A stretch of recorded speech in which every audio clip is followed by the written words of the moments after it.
Ciao comrades, welcome. Today we have big improvements, some new releases and even bigger improvements. Let's get into it.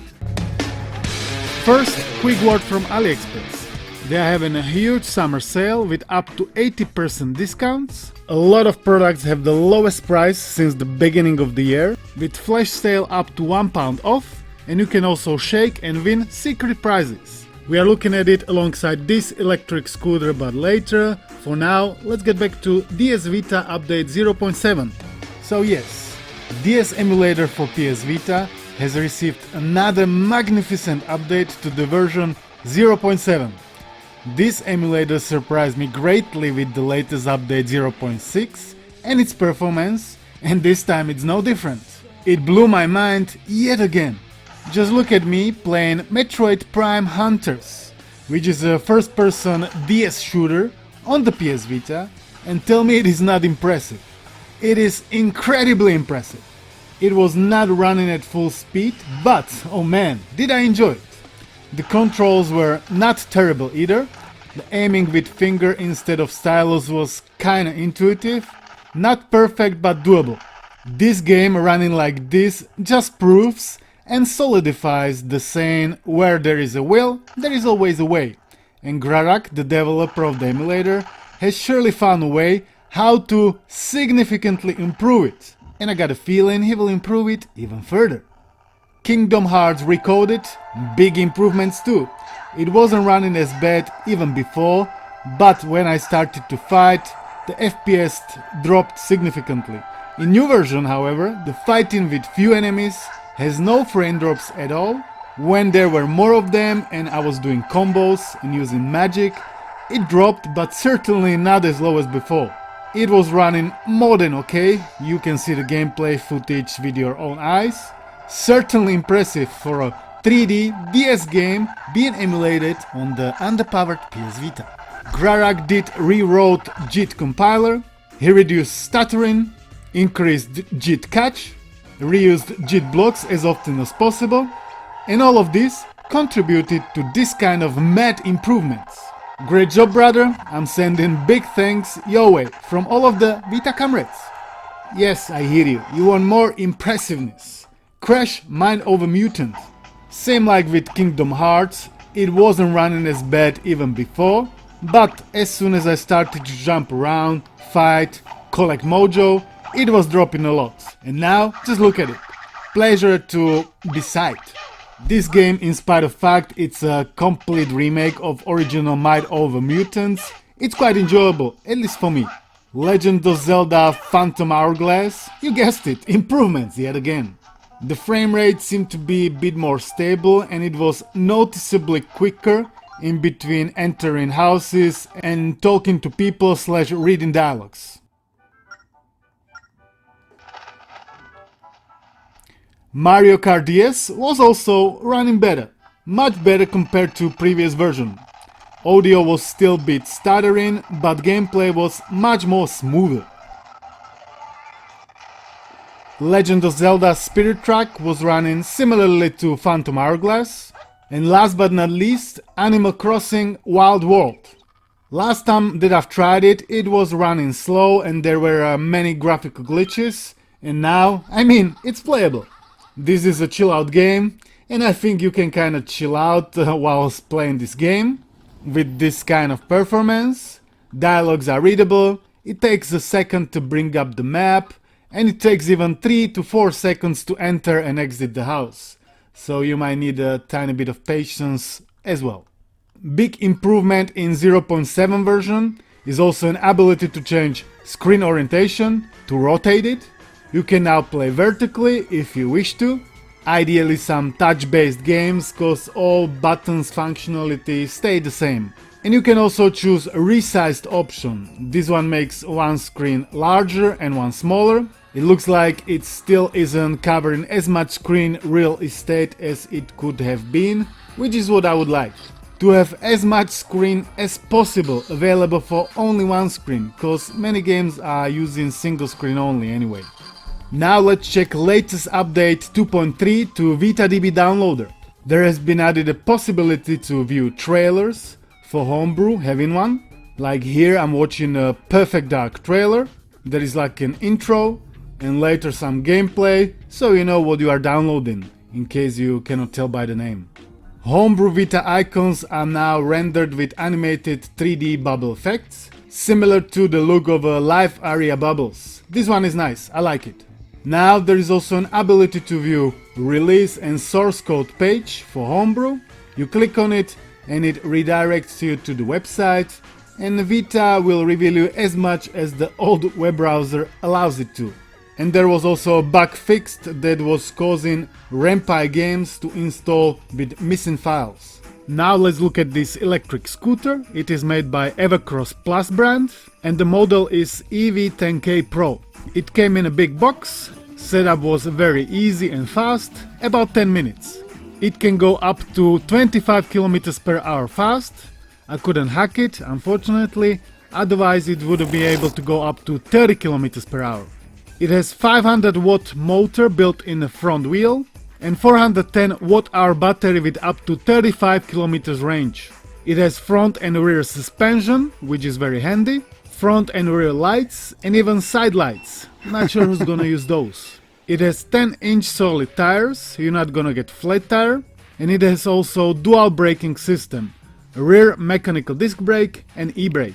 There is a speed shown on the LCD display on the handlebars with other basic information. They also offer application with more useful information like mileage, cruise control, and you can also lock the scooter. I wouldn't leave it anywhere without a proper chain though. You can also fold it and carry it. It weighs 15 kilograms, so it's certainly doable. It can climb hills of up to 15 degrees, and it can also go up and down curbs, but you gotta have good technique. Otherwise you're gonna hit it in the middle. Overall, this e-scooter feels solid.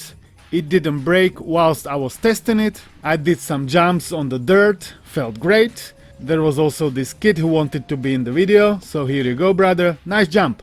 I think it's worth £190. With my discount codes you can get it even cheaper, £50 off for the purchase over £200. There is also summer sale going on, as I said, with up to 80% discounts. And they have also cashback challenge like previously. If you join my team and shop on AliExpress, you will earn points and have 5% cashback.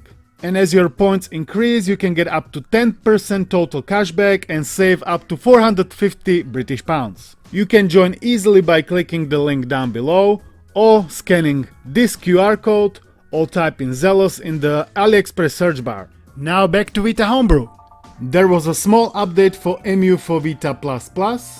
MAME 2000 has been re-added, and in Hexflow Custom Launcher, small bug was fixed that prevented PSP covers and backgrounds to download. Easy RPG Player received also minor update that fixed a serious regression. So if you are using any of these, please make sure to update it to reap all the benefits. Next we have a new port, Five Nights at Freddy's World Vita Demake. This is a demake of the original Five Nights at Freddy's World, which is like a Final Fantasy style RPG, but with all the FNAF characters. You have a world map, you running around, you collect treasures, then you can battle in a turn-based style, collect experience and progress. It is not as bad, plus it's for free. Great combination. New tool called LifeLua follows. It is a Lua interpreter with a built-in sample app which showcases its functionality. It's from the same developer that worked on a multi-tool, if you remember that application. That one is gone and this is like a better replacement, I believe. It is still work in progress, so the functionality is very limited, but it has some potential for sure. It is promising. There is a built-in battery info, file manager, app launcher, timer, FTP. I'm eager to see how this homebrew is going to progress. Keep it up. And now clearly the Perfect Dark update, which is now running like 600% better. 60 FPS for the most part. Sometimes it was dropping to 45-50 when there were a lot of action going on. But if I wouldn't have frame rate on, I think I wouldn't have noticed. After DSVita, this is another mind-boggling update that just blows my mind, especially compared to the previous version, which was quite choppy, and now It's like a night and day difference.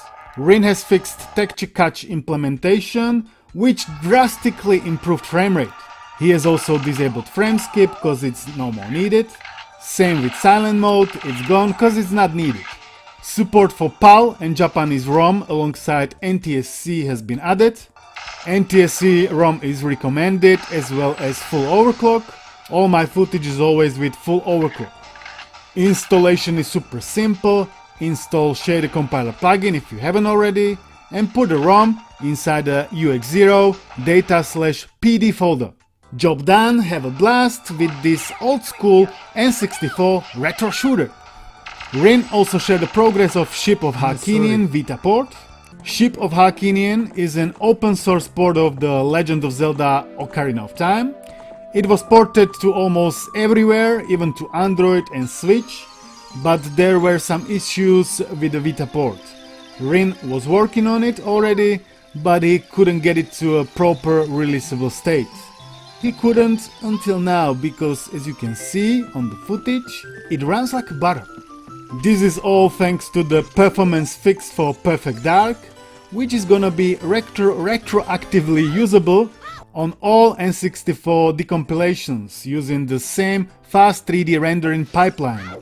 This means even 2 Ship to Harkinian and Starships are potentially portable with full speed performance on the Vita now.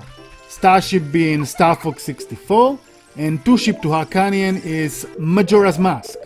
I mean, this is huge and I'm in awe, I'm speechless and I'm watching how far can Vita go. Because with something like this, the possibilities are countless. Huge thanks to Rin for figuring this out.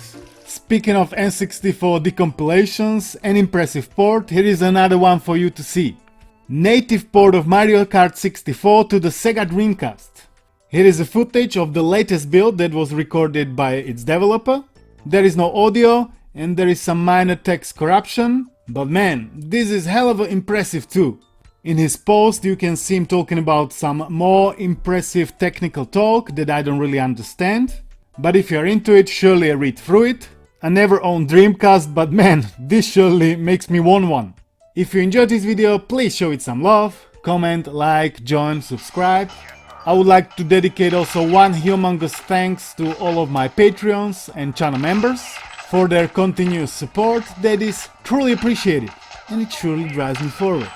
So once again, thanks for watching and I'll catch you in the next one. Peace! The Arizona sky burning in your eyes. You look at me, babe, wanna catch you on fire. It's buried in my soul like a California gold. You found the light in me, couldn't find.